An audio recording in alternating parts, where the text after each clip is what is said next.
요한복음의 14장과 15장과 16장은 다락방의 강화 설교라고 합니다. 성경에서 예수님께서 진리의 말씀을 선포하는 참으로 귀한 산상수훈이라는 설교가 있습니다. 산상설교인데 그것은 마태복음 5장과 6장과 7장에 나오고 있습니다. 이 산상수훈의 설교와 또 하나 오늘부터의 이 요한복음 14장에 그리고 15장, 16장에 다락방 강화는 쌍벽을 이루고 있는 아주 귀한 말씀입니다. 여러분들도 힘들고 어려울 때에는 이 요한복음 14장부터 16장까지의 말씀을 묵상하시면 큰 은혜가 임할 줄로 믿습니다. 산상수훈이라고 하는 산 위의 설교는 예수님께서 공생애를 시작할 때 시작한 설교입니다.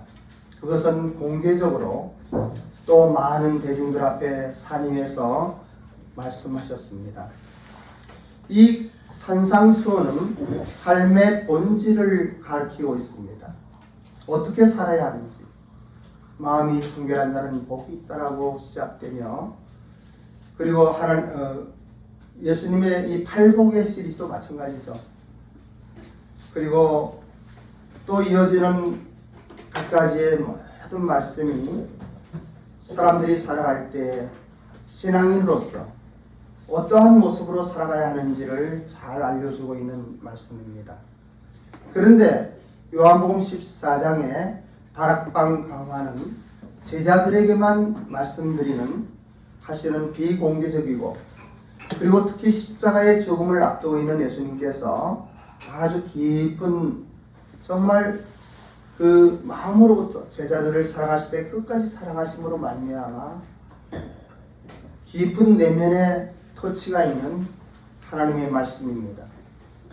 이 진리의 말씀은 예수님께서 제자들을 바라볼 때 3년이나 따라다녔지만 아직도 아무것도 모르고 있는 이 제자들에게 그러나 사랑의 마음으로 그들을 소중히 여기며 그들을 위한 그 예수님의 절절한 심정이 담겨있는 말씀입니다.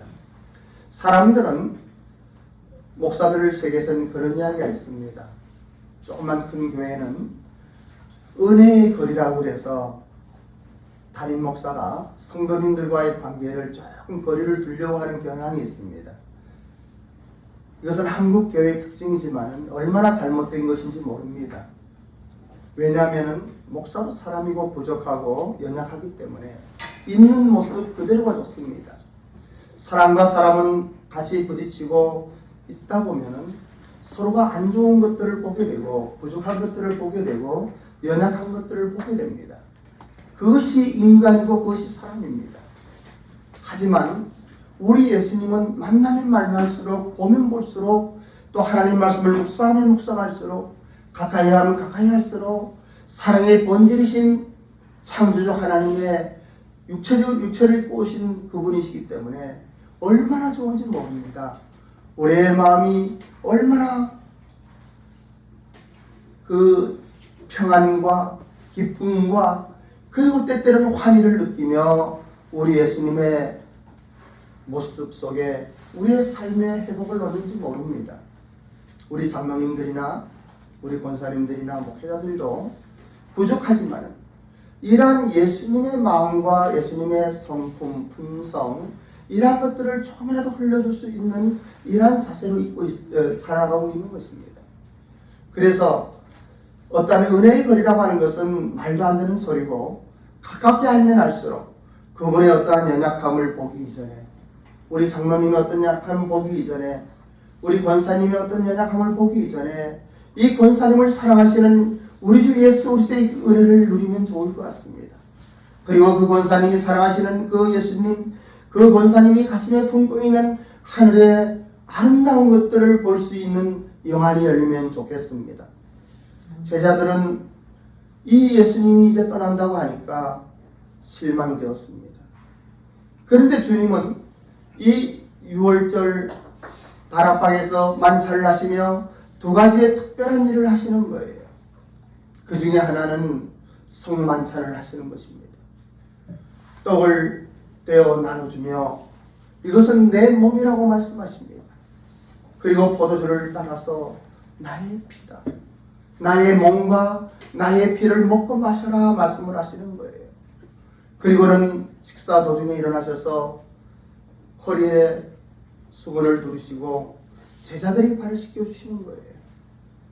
3년 동안 잊지 않았던 특별한 이러한 모습을 보는 베드로는, 그리고 제자들은 정말 무언지 이상한 분위기를 느끼는 거예요. 그러면서 베드로는 예수님께 묻습니다. 예수님은 이제 이 땅을 떠나서 아버지의 품으로 가야 될 그 십자가 길을 가기 때문에 이제 너희들이 내 갈 길을 함께 할 수 없다라고 이야기할 때 베드로는 어디로 가시느냐고, 내 목숨을 걸고라도 따라가겠다고 이야기하는 것들을 우리는 13장에서 볼 수가 있습니다. 그래하면서 베드로는 생각을 하는 거예요. 어디로 가신단 말인가? 자살이라도 한단 말인가? 어디로 떠나간다는 말인가? 도저히 이해를 할 수가 없었어요. 그래서 베드로가 사도들을 대표해서, 제자들을 대표해서 예수님께 질문합니다. 주여, 어디로 가시나이까? 그때 예수님은 이제부터 하늘의 신비한 계획과 섭리, 그리고 예수님께서 가셔야 할 그 십자가의 길을 선포하기 시작합니다. 너희는 마음에 근심하지 말라. 하나님을 믿으니 또 나를 믿으라고 이야기하는 거예요. 그때에 오늘의 본문에 나오는 지적이며 합리적인 도마가 두 번째 질문을 하게 됩니다. 본문에 14장 4절로 5절의 말씀을 합독합니다. 시작. 내가 어디로 가는지 거기를 너희가 아느냐. 도마가 이르되 주여 주께서 어디로 가시는지 우리가 알지 못하거늘 거기를 어찌 알겠사옵나이까. 예수님은 분명히 제자들이 아무도 모르는 그 길을, 그러나 분명하게 말씀하십니다. 너희가 그 길을 알 것이다. 내가 어디로 가는지 그 길을 너희가 알 것이다. 여기에서 지난주 설교를 하면서 말씀을 드렸습니다. 이것이 하늘의 생각과 땅의 생각이고, 예수님이 말씀하시는 말씀 가운데 시간과 공간을 초월한 하나님의 영광된 은혜의 선포인 것을 잠깐 말씀을 드렸어요. 생각해 보십시오. 오늘날 우리는 그 예수님이 어디로 가는지 알고 있습니다. 그 예수님은 십자가의 길을 가시는 거예요. 십자가에서 인생들이 자기 죄의 문제를 해결할 수 없기 때문에 어떠한 희생으로도 구원받을 길이 없기 때문에 하나님이신 예수님께서, 죄 없으신 예수님께서 이 땅에 오셔서 그 죄의 값을 담당하시는 거예요. 그런데 제자들은 그런 것을 몰라요.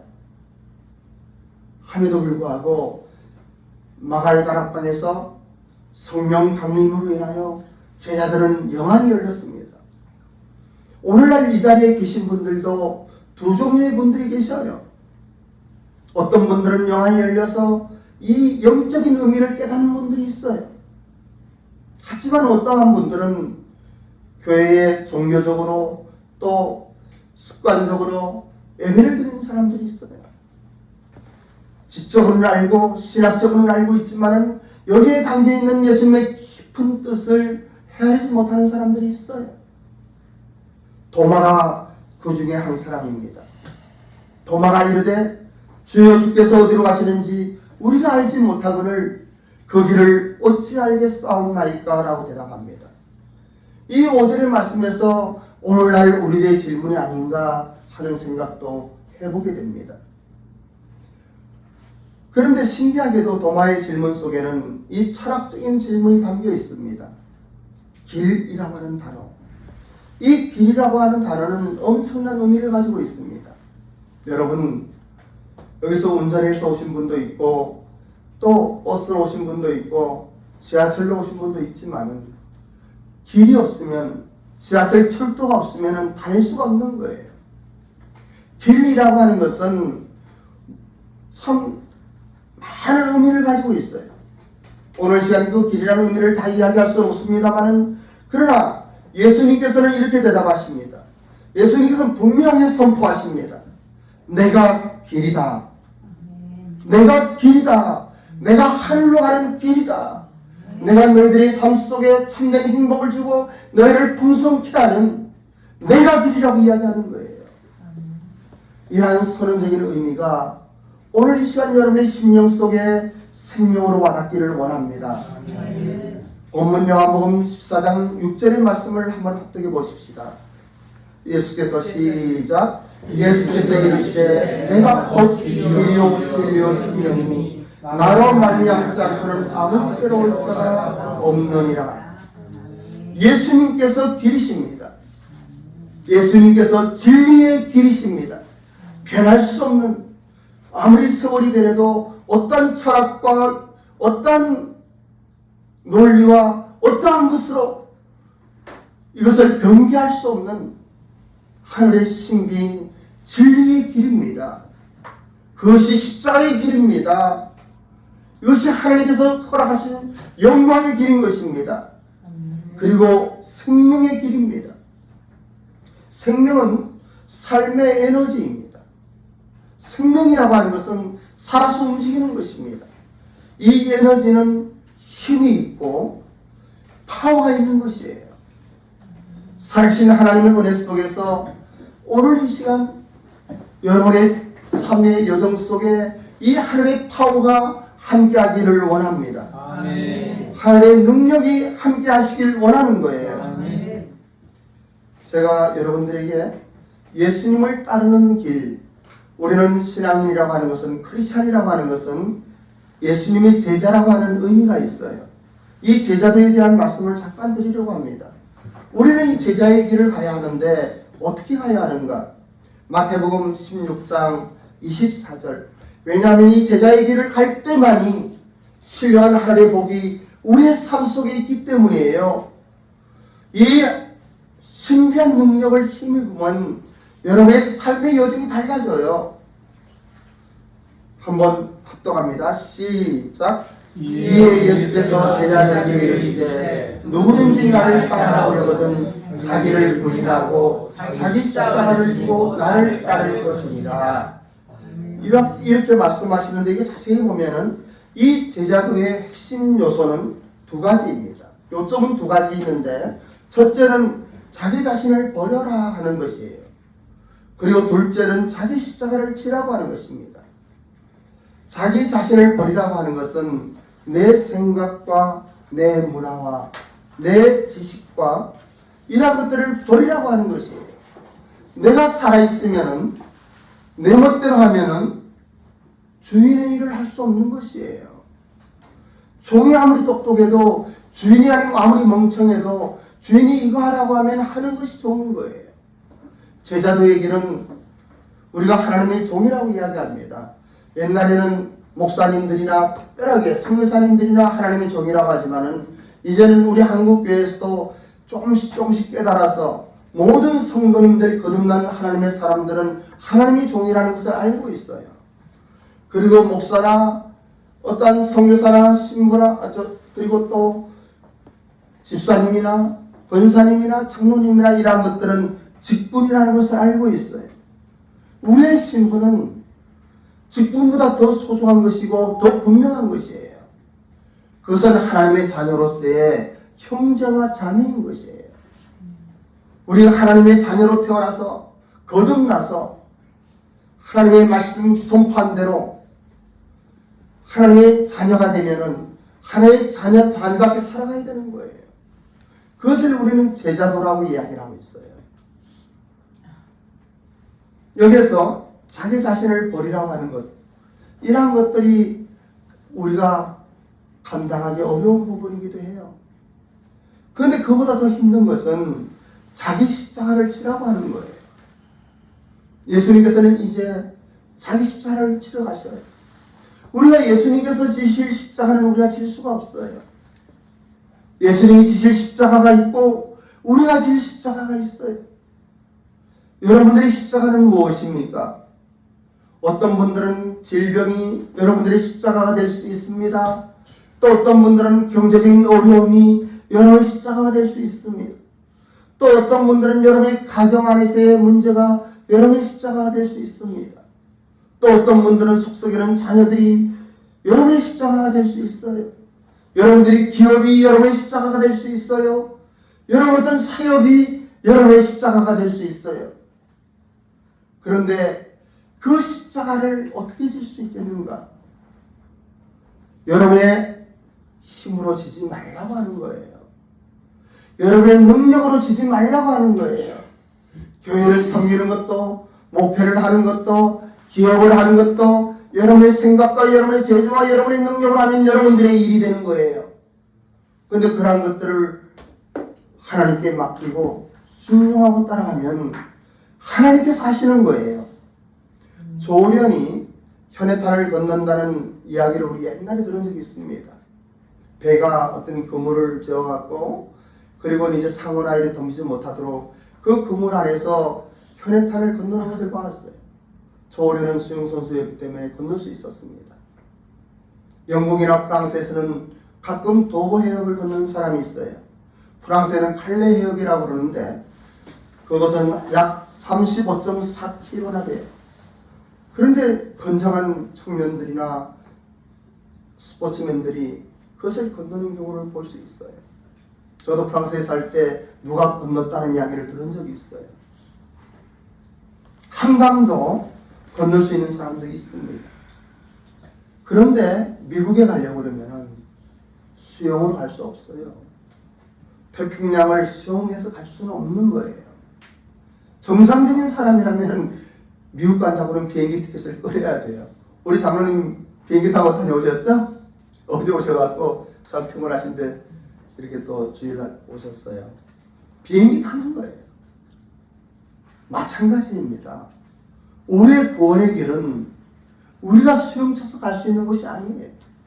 사람들의 어떤 선한 행위나 또 사람들의 어떤 수고나 어떤 헌신이나 이런 사람들의 노력으로 갈 수 있는 게 아니에요. 하나님의 은혜로 가는 거예요. 그래서 예수님께서 그 십자가의 길을 가신 거예요. 예수님께서 나의 죄를 위하여 피 흘려 돌아가시고 나를 생각하셔서 자기의 생명까지 보셨던 그 사랑의 주님의 은혜 속에 가는 거예요. 우리의 사역도 마찬가지입니다. 선교 기업을 이루는 것도 마찬가지입니다. 우리의 십자가는 져야 하지만은 그러나 그 모든 근본적인 것들을 하나님께 맡겨야 되는 거예요. 아멘. 구원과 같이 우리의 헌신과 사역도 온전한 신앙생활마저도 우리의 힘으로 할 수 없습니다. 주님께서는 그래서 내가 길이라고 말씀하시는 거예요. 내가 그 길이다. 나와 함께 가자고 하는 거예요. 나와 손잡고 가자고 하는 거예요. 여러분 힘들고 어려운 일이 있습니까? 고통스러운 일이 있습니까? 여러분의 힘으로 도저히 해결할 수 없다고 하는 어떤 장벽이 있습니까? 우리 주님 붙드십시오. 내가 길이요 진리요 생명이라고 말씀하셨던 우리 주님을 붙드십시오. 그런데 여기에 보면은 이 진리의 길도 생명의 길도 우리에게는 보이지 않을 때가 있어요. 어떤 길은 이 길이 옳은 것 같은데 그 사망의 길일 수가 있는 거예요.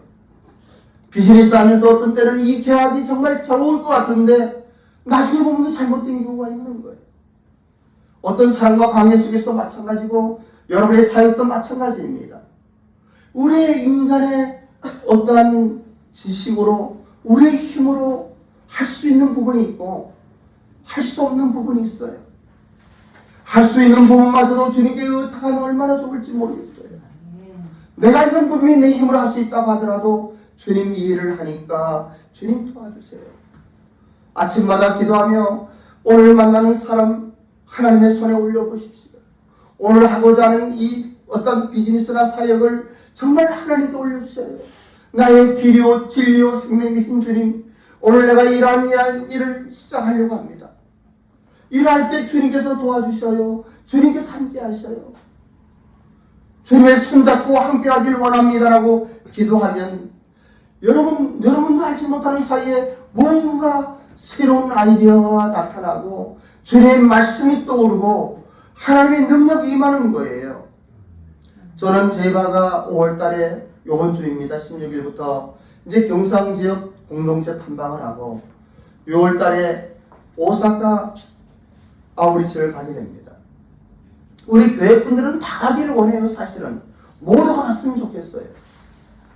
그 안에서 우리가 다시 한번 제자도의 길을 생각하려고 하는 거예요. 어떠할 때 주님의 그 길이 내 길이 될 수가 있습니까? 요한복음 8장 31절로 32절의 말씀 함께 합독하겠습니다. 시작. 그러므로 예수께서 자기를 믿는 너희에게 이르시되 너희가 내 말에 거하고 참 내 제자가 되고 진리를 알면 진리가 너희를 찾으리라. 예수님께서는 이렇게 말씀하셔요. 어떻게 하면 내 제자가 된다고 말씀하십니까?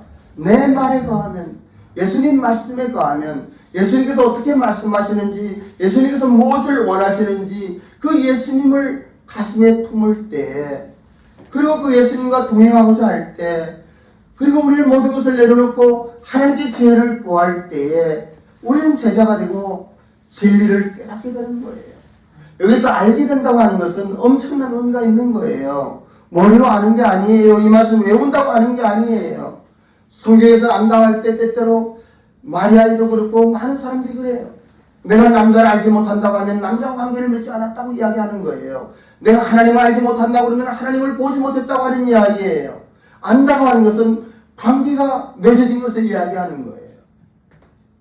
그리고 그것이 내 것으로 체득된 것을 이야기하는 거예요. 여기에 진리를 아십니까? 여러분 진리를 아십니까? 이 진리를 알게 되면은 여러분은 자유함을 누릴 수가 있어요. 여러분은 모든 삶의 여정에서 어떠한 상황 속에서도 하나님의 사람으로 당당히 살아갈 수가 있는 거예요. 우리가 예수님을 주로 알았어요. 우리가 십자가의 의미를 깨달았어요. 나의 죄를 위하여 십자가에서 죽으셨던 그 예수님, 이제는 그 가는 그 길이 십자가의 길이라는 것을 우리는 깨달았어요. 우리가 어떻게 깨달았습니까? 여러분들이 성경 암송을 하고 신학 공부를 하고 교회를 열심히 나와서 40일 금식 기도를 하고 100일 기도를 해서 깨달았습니까? 아니에요. 어느 날 성령께서 여러분을 터치하셔서 깨닫게 하신 것이에요. 성령 하나님께서 여러분들에게 그 진리를 보게 하신 거예요. 여러분의 영안을 열어주신 거예요. 성령이 임하면 이러한 진리를 알게 되는 것입니다. 우리가 잘나서가 그런 것이 아니고 또 어떤 노력을 해서도 아니고 또 어떤 헌신을 해서도 아니고 무언가 나의 힘으로부터 나오는 것이 아니라는 것을 여러분 알기 바라요. 성령이 도우셔서 아무리 놀라운 일을 할지라도 하늘의 신비한 비밀들을 깨닫게 하시는 거예요. 그래서 신학자들도 많은 한국의 교인들이 이 성령 세례를 받지 않았기 때문에, 다시 말씀드리면 거듭나지 않았기 때문에 다음에 기회에 있으면 성령의 능력과 성령의 내주에 대한 말씀을 드릴 거예요. 예수님을 영접하면 그 안에 성령께서 내주하시고 성경이 보이기 시작하는 거예요. 하나님 말씀이 깨달아지는 거예요. 나의 삶의 여정에서 하나님께서 이렇게 하시는구나, 인도하심을 깨달을 수가 있는 것이에요. 이 성령이 임하면 모든 것을 깨닫게 돼요. 이 성령이 임하면 하나님 말씀이 생각이 나요. 여러분들이 어떠한 일을 할 때, 또 어떠한 고통을 받을 때, 어떠한 수고에 인내가 필요할 때 문득 하나님의 말씀이 떠오르는 거예요. 그리고 하나님 말씀이 생명이 되고 힘이 되는 거예요. 저는 그런 경험을 너무 많이 했어요. 여러분들도 이러한 하나님 말씀이 떠오르는 축복이 임하기를 원합니다. 아멘. 그리고 십자가의 비밀을 깨달을 뿐더러 여러분의 삶의 여정에서 하나님께서 여러분과 함께 하시는 그 축복을 누리시기를 원합니다. 예수께서 자기를 믿은 유대인들에게 이르시되 너희가 내 말에 거하면 참으로 내 제자가 되고 진리를 알지니 진리가 너희를 자유케 하리라. 이 성령이 임하면 어려워도 어렵지 않습니다. 이 성령 하나님의 은혜를 누리면 힘들어도 힘들지 않습니다. 환경이 고통스러워도 그 고통을 이길 수 있는 이 힘을 하나님께 주시는 거예요. 하나님의 사람들은 이 땅에 살지만 이 땅에 묶여 사는 사람들이 아니에요.